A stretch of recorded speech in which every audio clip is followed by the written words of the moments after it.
One of the things we do love about our tiny home is the affordability of it. I am a sucker for a good storage solution. I love storage solutions. We made a rule right away that whatever furniture or whatever we put in our home had to have a dual purpose. So in the beginning, it was a little challenging, but I've adapted and I've cooked some of my best meals here. One of the biggest ways that we had to downsize was when it came to the bedroom. Hi, I'm Dustin. And I'm Jen. Come take a tour of our tiny home. Welcome to our living room.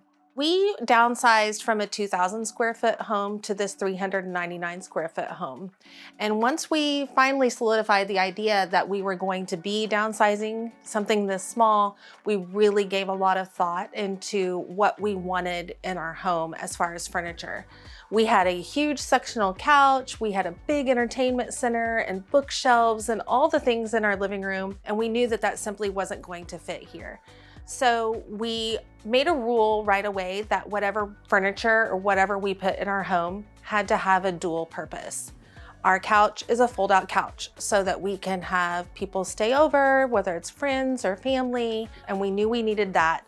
Our Ottomans, which are normally down here, but because we have the tree up right now, our Ottomans are also storage, and when you flip the lid over, it's a tray that you can eat on and we can use as an eating surface. Our table that we use for, our dining and other things, we play a lot of games, dice and cards, but it also folds out and can collapse even smaller than this, or we can make it bigger. So right away, we gave all of that a lot of thought that everything needed to have more than one purpose in order to come into our home. One thing we really love about this big open space is the tall ceilings and all of the natural light that we have. We like being able to open the blinds and see out, and we also love these big double doors that we can open and expand the living room out onto the porch to make it a more accessible space. But the natural light is fantastic because we don't have to use as much electricity, which is always good when you're downsizing. You go smaller in all aspects, even with your utility bills. One thing we did notice though is that sometimes these windows up here give a lot of glare when we want to watch TV during the day. So we made some blackout curtains that we can easily slide over with a handheld grabber. But then when we want the light, we just open them up and we slide them along, and it really opens up the space and it makes a tiny space feel even bigger that we have all of this natural light coming in. Now that we've been living here for 2 years, we have really grown to just love our space. I remember about a week after we moved in, I asked my husband, do you ever think it's gonna actually feel real, like this is our real home? Or, because it still feels like we're in a hotel or we're in an Airbnb. And it didn't take much time after that it really did start to feel like our home and our space. And we've talked before about how we would never go back to living in a larger home. After living tiny, we love it so much that we will probably never go back to anything over this 399 square feet. I'm gonna pass the next part of the tour on to my amazing husband, Dustin, who is an amateur chef, and I'll let him share about how he utilizes this space to do all the amazing cooking that he does. Welcome to my domain. This is my area because I love to cook and do most of the cooking in the house. When we moved here, it had a really small fridge that we knew we wouldn't be able to utilize. So we brought our larger fridge from the other house, which works out great. Sometimes we do run out of room because I cook for about 10 people, not just us two. We do have the full-size stove, oven, and microwave. So that makes it easier that we're not cooking on one burner. We have 5. So our stove is electric. Our other house had gas, which is way better to cook on. So I had to adapt to using an electric stove. It's a little harder to cook on, but I'm learning. As you can see, we do not have a dishwasher or room for one, but we do have this large deep sink that works out great. For me, after 2 years, this has become plenty of space. So in the beginning, it was a little challenging, but I've adapted and I've cooked some of my best meals here. And we have the grill outside, so we have an extra cooking surface. It's very simple now to utilize the kitchen with the way that I like to cook.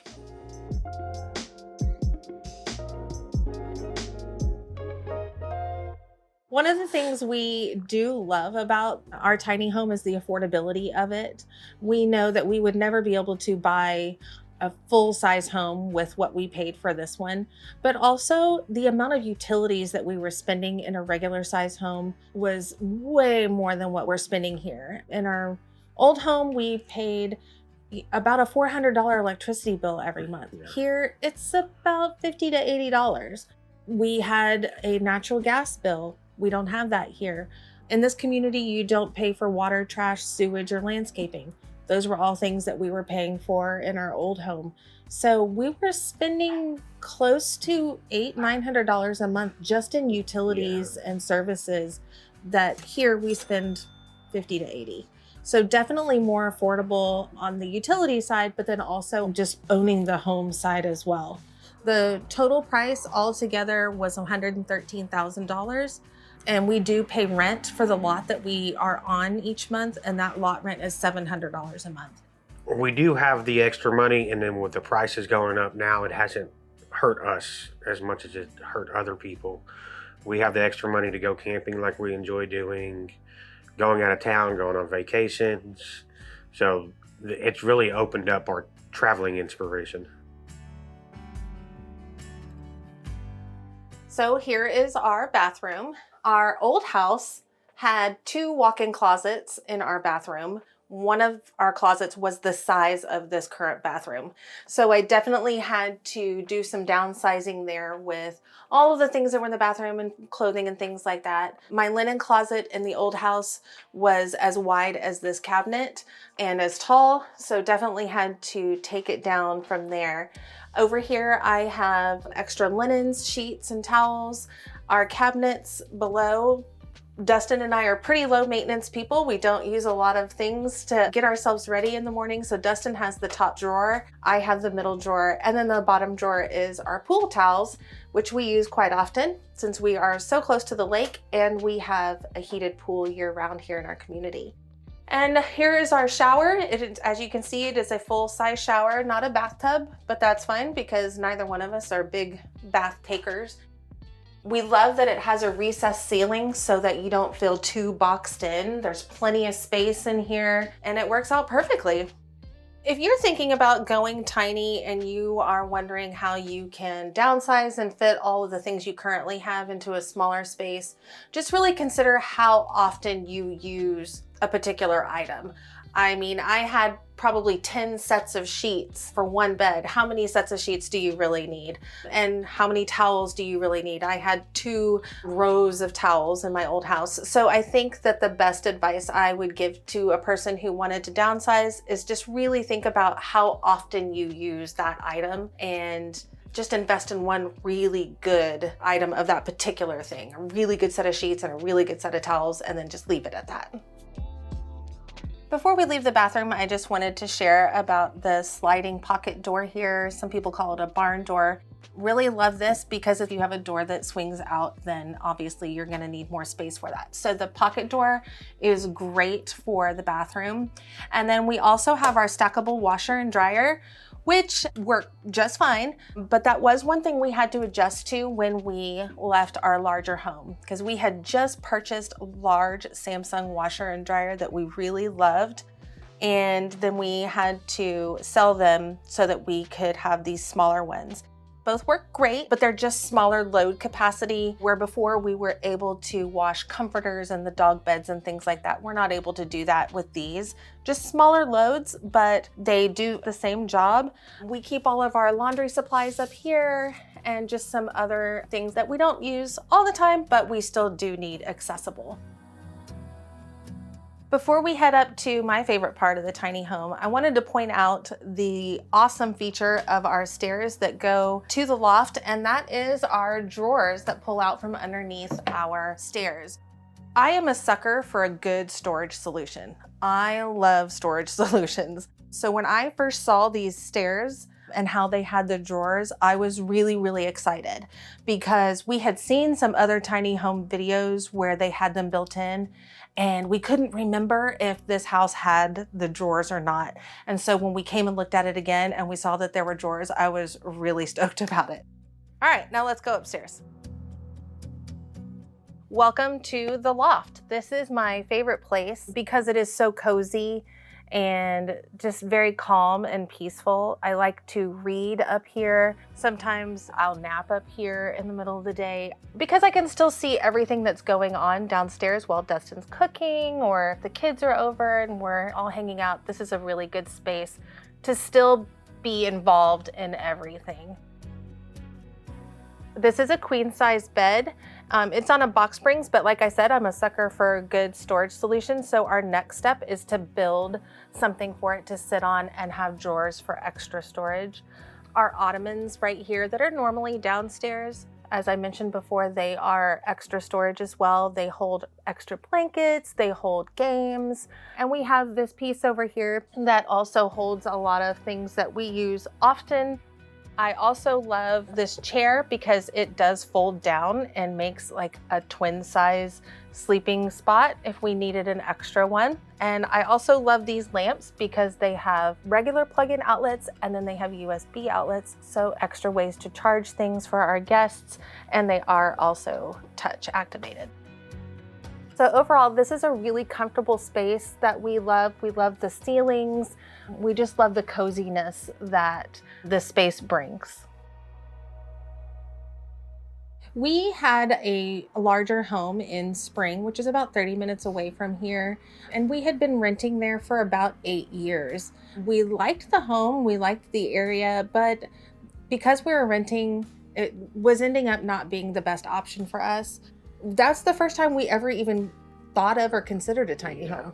I wasn't too sure about it at first, but then it kind of grew on me the more and more we looked at them and researched. We started watching some YouTube videos on tiny homes and started looking at these different models on YouTube and thinking, well, how would we do this? How would we make this work? And we'd have to get rid of this and we would have to get rid of this. Mm-hmm.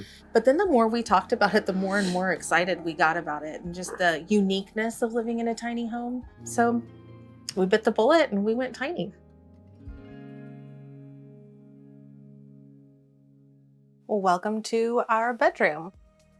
When we were looking for tiny homes, we knew that we wanted one that would accommodate a king size bed, and we found one. It's a tight squeeze, but it does fit, and we're happy to have that. I like to joke that I'm a professional napper.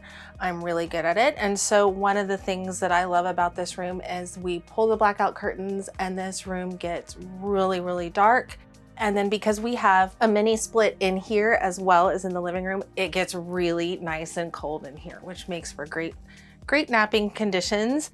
And like I said before, we moved from a 2,000 square foot home to this. And so one of the biggest ways that we had to downsize was when it came to the bedroom. We both had our own walk-in closets that were very large. So my walk-in closet that is the size of my current bathroom came down to just this. So Dustin has a closet on his side of the bed, just like this. And then this is my closet that holds my clothes.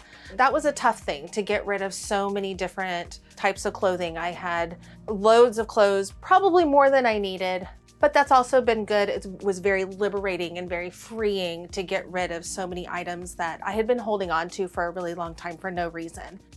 One of the things that we do have in here for storage is under the bed. I have some pull-out containers, and then we have this cabinet here that holds our shoes. I like it because it has all of our, not all of our books, but some of our books. Again, easy access. After 2 years of living in a smaller space with a smaller space for clothing and things like that, it has been wonderful. If I buy something, I usually take something out and donate it. In a tiny home situation, you can't keep adding to without taking away. So we've learned that if we're going to buy something, we know where it's going to go before we buy it. Welcome to our patio. We love the space. We got the larger porch for that reason. At the other house, we had the garage that we would hang out in. So this is kind of like that. We wanted to make it a place where we could entertain, so that's why we have both sets of furniture. We have the curtains to close if the sun's beating in or if it's raining, to keep that out and we can still hang out here. We like friends and family to come over, and this is great extra room instead of trying to fit everybody in the living room. And we just love to chill and relax out here. One of the things that people say to us often when we say we live in a tiny home, they say, oh, I could never do that. I could never get rid of that much stuff, or I couldn't be that close to my significant other all the time. And I think that people don't realize that you really do have space. You know, we rarely just bump into each other. Yeah. It's not like that's a problem. So if you're thinking you could never do it, maybe you could. I think getting rid of some things actually feels really, really nice. And, you know, being close to my best friend all the time is also pretty great. Thanks for stopping by. Special shout out to all of our family and friends who are watching, and especially my 3rd grade students. And if you want to learn more about our community, go to majestichillstinyhomes.com.